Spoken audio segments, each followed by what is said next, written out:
அந்த கவிதையை என்னை வாசிக்க சொல்லி அங்குள்ள பெண்கள் எல்லாம் வந்து அழுவார்கள். அவங்க கண்ணில் தண்ணி வந்துடும். அந்த கவிதை சொல்றேன். அறுவடை காலம்.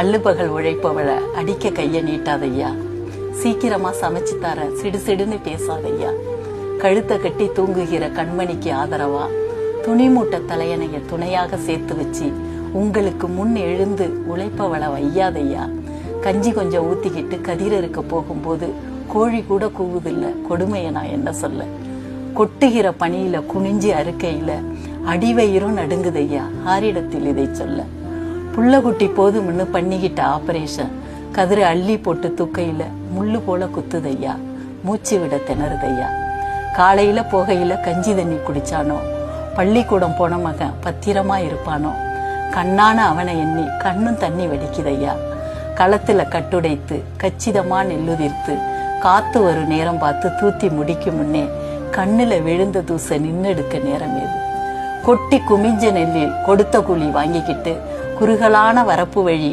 கூலி நெல்லை தூக்கிக்கிட்டு எட்டி அடி வச்சும் 8 மணி ஆச்சுதையா, பச்சை விறகு 10 நேரம் ஆகுதையா, கண்ணு கலங்குதையா, கை நீட்ட நியாயம் உண்டா, உழைச்சதால உனக்கு மட்டும் உடம்பு வலி தாங்களேன்னு ஊத்திக்கிட்டு சாராயத்தை அள்ளுபகல் உழைப்பவளை அடிக்க கைய நீட்டாதையா, சீக்கிரமா சமைச்சு தரேன் சிடுசிடுன்னு பேசாதையா அப்படின்னு இருக்கும் அந்த கவிதை.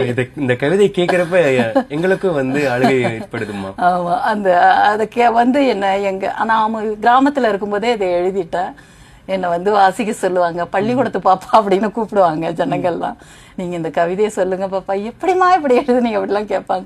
இது ஏதோ கற்பனையோ பொய்யோ இல்லை, அவங்க சொல்ற விஷயங்கள் நான் பார்த்த விஷயங்கள் அப்படிதான். அதனாலதான் அப்பதான் நான் கண்டுபிடிச்சேன் கவிதைக்கு மெய்தான் அழகு.